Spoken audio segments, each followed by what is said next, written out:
अस्सलाम वालेकुम my YouTube family, कैसे हैं आप सब। मैं भी अल्हम्दुलिल्लाह खैरियत से हूँ और उम्मीद करती हूँ कि आप लोग भी खैरियत से होंगे। आज मैं फिर से हाजिर हूँ एक नए व्लॉग के साथ। तो आइए स्टार्ट करते हैं। ये शब बारात के एक दिन पहले की क्लिप है। इब्ने गए थे अपने मामा के साथ पटाखा लेने के लिए, तो ये सारे जितने भी ये पटाखे हैं ये लेके आए हैं वो उनके साथ अपनी मनपसंद मतलब खुद के लिए अलग लेके आए हैं और बहनों के लिए अलग। बहनों ने सिर्फ मेहताब मंगाया था, लेकिन हवा इतनी चल रही थी कि वो मेहताब भी नहीं जल पाया। तो ये सारे पटाखे वगैरह लाने के बाद फिर मैंने उसको समेट दिया और ये सूट मेरे सिल के आ गए। मैंने कुछ सूट बाई किया था, अभी कुछ दिन पहले मैं मार्केट गई थी तो वहाँ पे मुझे ये प्योर वाले सूट दिखे थे, तो मैंने एक साथ 4 सूट बाई किए थे वहाँ पे, क्योंकि गर्मी आने वाली है तो गर्मी में तो ज़रूरत पड़ती है इन सब सूट की। और फिर टेलर बिज़ी हो जाएंगे, अभी रमज़ान शुरू हो जाएगा तो रमज़ान में टेलर बिज़ी हो जाएंगे, तो इसीलिए मैंने रमज़ान से पहले ही ये वाले कपड़े ले लिए कि इसको स्टिच करवा के रख दें, जिसमें कि रमज़ान में बहुत काम आएंगे। रमज़ान में कपड़ों की बहुत ज़रूरत पड़ती है, डेली नहाना होता है तो डेली काम पड़ता है कपड़ों का, तो बहुत दुश्वारी होती है। जैसे अगर कम कपड़े होते हैं तो फिर उनको धुलो, और रमज़ान में हिम्मत भी नहीं पड़ती है। इफ्तार और सहरी में इतनी थकान हो जाती है कि फिर मशीन लगाने की हिम्मत नहीं पड़ती। तो इसलिए मैंने ये चारों सूट पहले ही सिलवा के रख लिए। अब इनको रमज़ान में इनको पहनेंगे, कुछ अलविदा जुम्मा में, कुछ पहले, कुछ मतलब इस तरह से। ये ईद के सूट नहीं है, बस ऐसे ही घर वाले हैं सारे, तो इनको फ़िलहाल मैंने स्टिच करवा दिया। और अलमारी में कपड़ों की कमी नहीं होती है माशाल्लाह से। जब नए कपड़े सिल के आते हैं तो सोचना पड़ता है कि उनको कहाँ रखें। मतलब अलमारी फुल रहती है, मतलब पहले से फुल रहती है, लेकिन जब कहीं जाना होता है तो यकीन मानिए कपड़े मिलते नहीं हैं। कपड़ों को ढूंढना पड़ता है, तो जैसे लगता है कि मेरे पास कपड़े ही नहीं है। और ये यशब का वही साउंड ऑफ सक्सेस, ये अलमारी में मैंने ऐसे ही सामने फ्रंट में इसको हैंग कर रखा है। जब मैं अपनी अलमीरा खोलती हूँ तो मुझे ये दिखता है, मुझे इतना सुकून देता है ये इनका मिडल जो है साउंड ऑफ सक्सेस वाला, मैं एक बार ज़रूर इसको बजाती हूँ। खैर, अब ये शब रात वाले दिन की क्लिप है। हम लोगों को गाँव जाना था, क्योंकि हम लोग शब बारात अपने गाँव में ही करते हैं, हस्बैंड के गाँव में, ससुराल में। तो हम लोग आ गए यहाँ से कुछ मिठाई ली, स्वीट्स ली, खादे स्वीट्स से। उसके बाद फिर अब मतलब कुछ सामान इकट्ठे करने थे, ये नाश्ते थे। हस्बैंड ने बोला कि यहाँ पे नाश्ता ख़त्म हो गया है, कुछ भी नाश्ता नहीं है, जैसे बिस्किट, नमकीन वगैरह, केक वगैरह, क्योंकि वो रहते हैं वहाँ पे तो उनको ज़रूरत पड़ती रहती है, और लोग आते जाते भी रहते हैं तो ज़रूरत पड़ती है हर एक चीज़ की। तो बोले कि कुछ नाश्ता भी ले आना। तो ये डिलाइट बेकरी है स्क्रीम मार्केट में। यहाँ के जो इनके जो बिस्किट वगैरह होते हैं, इनकी क्रीम बन, इनके पेस्ट्री, इनके केक, वो बहुत अच्छे होते हैं, बिल्कुल सॉफ्ट होते हैं और बिल्कुल फ्रेश होते हैं। तो हस्बैंड को इनके यहाँ की चीज़ें बहुत पसंद आती है, वो खुद भी यहीं से बाय करके लेके जाते हैं। और जब हम लोग जाते हैं गांव तो हम लोग भी यहीं से, इलाहाबाद में भी यहीं से ही, इन्हीं के यहाँ से ही नाश्ता आता है। बहुत अच्छी इनकी शॉप है, बहुत ज़्यादा हाईफाई नहीं है, रीज़नेबल रेट होते हैं, और इनके हर एक चीज़ आपको मिल जाएगी। हर तरह के बिस्किट, नमकीन, पेस्ट्री, केक, सोहन पापड़ी, मतलब कि जो भी जूस वगैरह इनके यहाँ सब कुछ मिल जाता है। तो हम लोग सीधे इन्हीं की शॉप में आते हैं और आके जो भी ज़रूरत होती है वो ले लेते हैं। खैर, छोटा छोटा सामान था रास्ते में, क्योंकि शब रात थी तो उसके लिए काफ़ी सामान लेना था। लेते लेते हम लोग काफ़ी लेट हो गए और हम लोग गांव पहुंचे करीब 3 बजे। गांव में ये काम लगा हुआ है, जो मैंने आपसे प्रीवियस वीडियो में बताया था कि वहाँ पे काम चल रहा है, तोड़ फोड़ हो रही है। तो जब घर में काम लगता है तो फिर बहुत सा काम निकल आता है। हर 10 साल के बाद घर रिपेयरिंग मांगता है, हर 10 साल के बाद घर को रिपेयर कराना पड़ता है। तो ये 10 साल के बाद नहीं, 20 साल के बाद रिपेयर हो रहा है। तो बहुत काम निकल आए हैं घर में, मतलब चारों तरफ काम लगे हैं, पूरे घर में काम लगा हुआ है। कुछ चीज़ें थी जो ख़राब थी, उनको तुड़वाया गया, कुछ चीज़ें रिप्लेस हो रही हैं, कुछ चीज़ें नई लग रही हैं, तो मतलब पूरा घर फैला हुआ है। ये फूल आया हुआ था कब्र पे डालने के लिए। मेरी सास की डेथ हो गई है, 2 साल हो गए, तो ये उन्हीं की कब्र पे डालने के लिए चादर बना के डालेंगे। तो ये फूल आया था, तो उसी की उसको मैं रखवा रही थी एक चादर पे कि इसको फैला दे, नहीं सूख जाए। फिर सब आ गए कब्रिस्तान। ये कब्रिस्तान है गांव का, यहीं पे मतलब हम लोग जब आते हैं तो यहीं पे आते हैं। यहाँ ये कब्रिस्तान है, पूरा एक है, और मतलब हस्बैंड के गांव का ये कब्रिस्तान है। ये मेरे सास की कब्र है। जो लोग गांव में रहते हैं वो तो आते ही आते हैं, लेकिन जो इलाहाबाद में रहते हैं वो भी कोशिश करते हैं कि पहुँचे, जहाँ पे उनके मुर्दे होते हैं वो पहुँचने की कोशिश करते हैं। तो कुछ लोग इलाहाबाद से भी गए थे और गांव वाले भी सब आए थे। सारे ही लोग अपनी अपनों की कब्र पे सब अगरबत्ती मोमबत्ती जला रहे थे, नज़र दे रहे थे, फातिहा पढ़ रहे थे और फूल वूल छिड़क रहे थे। भाई आखिरी जो मंजिल है वो यही है, हमारी आखिरी मंजिल यही है कब्रिस्तान ही है। खैर बहुत जगमग था, लाइट वगैरह लगी हुई थी वहाँ पे।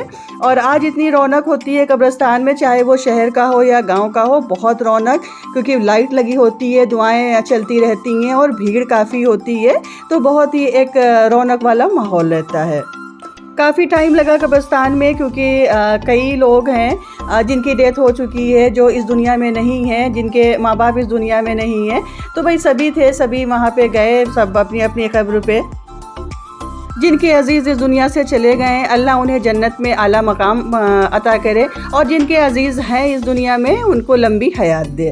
खैर वहाँ से हम लोग घर आए, फिर घर पे बस 2 मिनट रुके, उसके बाद फिर वापस इलाहाबाद आ गए, क्योंकि नेक्स्ट डे यशब का पेपर था, तो लेट नाइट ही हम लोग इलाहाबाद आ गए। और कुछ बनाने की हिम्मत नहीं थी घर आके, क्योंकि थकान काफ़ी हो गई थी, पूरा दिन ही ख़त्म हो गया था इन्हीं सब कामों में। तो फिर होटल से खाना आया और मैंने इब्ने से बोला कि अब होटल से ही खाना ले आओ, क्योंकि अब कोई भी हिम्मत नहीं है। दिन में मैं खाना बना के ले गई थी गांव, दिन में वहीं पे खाना पीना हुआ था, मैं बना के ले गई थी। खैर अब आ जाते हैं अपनी रेसिपी की तरफ। आज मैं बनाने जा रही हूँ चिकन जहाँपनाह। जिस तरह से इसका नाम है चिकन जहाँपनाह, उसी तरह से इसका टेस्ट होता है, ऑसम टेस्ट होता है, बिल्कुल मज़ेदार वाला। तो आइए देख लेते हैं रेसिपी। 1 किलो चिकन ले लिया, उसमें शामिल कर दिया हस्बे जायका नमक, 1 चम्मच भर के पिसी हुई लाल मिर्च, 2 चम्मच भर के कसूरी मेथी, ऐसे ही ड्राई रोस्ट नहीं किया, ऐसे ही 2 चम्मच भर के अदरक लहसुन का पेस्ट, और ये 200 ग्राम के करीब दही। दही को मतलब कि दही बहुत खट्टी नहीं लेनी है, बस मीडियम वाली दही लेनी है। या तो आप पैकेट वाली दही लीजिएगा जो अमूल की मस्ती वगैरह की आती है, या फिर आप घर की जो जमी हुई दही होती है वो लीजिएगा। खट्टी दही नहीं डालना है इसमें। अब इसको अच्छे से मिक्स कर लेंगे, खूब अच्छे से इसको मिक्स करने के बाद इसको एक साइड पे रख देंगे। अब एक ड्राई मसाला तैयार करेंगे। ड्राई मसाला में मैंने लिया 1 चम्मच भर के सौंफ, 1 चम्मच भर के सफ़ेद ज़ीरा, 7 से 8 छोटी इलायची, 1 चम्मच भर के खड़ी धनिया, जो धनिया होती है उस खड़ी हुई धनिया, और 2-3 ये दालचीनी का टुकड़ा और 1 जावित्री का टुकड़ा। अब इसको ड्राई रोस्ट कर लेना है, बहुत ज़्यादा जलाना नहीं है, बस इसको जब पैन आपका गर्म हो जाए तो उस पर इसको डाल के इसको बस 2-4 चम्मच चला लीजिए। बहुत ज़्यादा नहीं भूनना है। उसके बाद फिर इसको ट्रांसफ़र कर देंगे एक मिक्सी जार में और इसका एक पाउडर बना लेंगे। दरदरा सा पाउडर बनाइएगा, बहुत फाइन पाउडर नहीं बनाना है, बस दरदरा सा अच्छा सा पाउडर बनाइएगा। उसके बाद फिर ले लिया पैन में शामिल कर दिया ऑयल आप अपने हिसाब से शामिल करिएगा। अब इसमें शामिल कर देंगे 2 मीडियम साइज़ की प्याज को बस ऐसे ही रफली चॉप कर लीजिएगा, क्योंकि ये प्याज भी पिसेगी। जो मैंने फाइन पाउडर बनाया था उसको ट्रांसफ़र कर लिया एक प्लेट में। अब ये जो प्याज है, अब उसी मिक्सी जार में 1 प्याज और 3-4 हरी मिर्च को पीस लेंगे, थोड़ा सा पानी शामिल करके। इसका भी एक पेस्ट बना लेना है। प्याज इधर मेरी फ्राई हो रही थी, जो मैंने पैन में शामिल करी थी। इसको अच्छे से गोल्डन ब्राउन हो जाना है। जब ये गोल्डन ब्राउन हो जाए तब आप इसमें शामिल कर दीजिए वही अपना मैरिनेटेड जो चिकन रखा हुआ था, जो मैंने मैरिनेट करके रखा था। इसको 2 घंटे तक मैंने रखा था। अगर आपके पास ज़्यादा टाइम है तो आप ज़्यादा टाइम भी रख सकती हैं। चिकन वगैरह जितना अच्छा मैरिनेट होता है, मतलब ज़्यादा टाइम के लिए अगर इसको मैरिनेट करेंगे तो टेस्ट ज़्यादा अच्छा होता है। वो डिपेंड करता है आपके ऊपर कि आपके पास टाइम कितना है, आपको फ़ौरन बनाना है या शाम में बनाना है या नेक्स्ट डे बनाना है। खैर चिकन शामिल कर दिया मैंने। अब इसको भून लेंगे, इसको खूब अच्छे से भूनेंगे, इसका पानी ड्राई करेंगे। थोड़ा सा पानी ड्राई हो गया था तो वही पाउडर मसाले मैंने इसमें शामिल कर दिए जो मैंने बनाए थे। अब इसमें शामिल कर देंगे प्याज और हरी मिर्च का पेस्ट। इसको शामिल करने के बाद फिर इसको भूनना है। अब एक और पेस्ट बनाना है जो काजू, ये 10 से 12 काजू मैंने लिए। इसको दूध में पीसना था, लेकिन दूध यहाँ पे था नहीं, दूध ख़त्म हो गया था और डेयरी शाम में खुलती है, तो इसलिए मैंने थोड़ा सा पानी शामिल किया और पानी शामिल करने के बाद मैंने इसका पेस्ट बना लिया।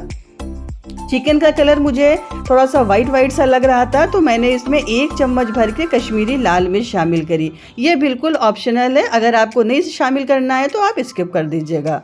और अगर आपके पास दूध अवेलेबल होगा तो आप जो काजू का पेस्ट है उसको दूध के साथ बनाइएगा।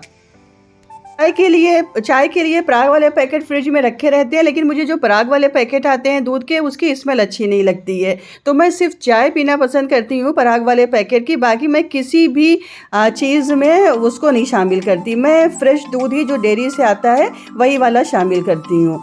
पराग वाले में स्मेल आती रहती, वो मुझे उसका स्मेल बिल्कुल अच्छी नहीं लगती है। खैर, उसको शामिल कर दिया। जो मैंने पेस्ट बनाया था काजू वाला, उसको शामिल कर दिया। अब इसमें शामिल कर दिया हरा धनिया।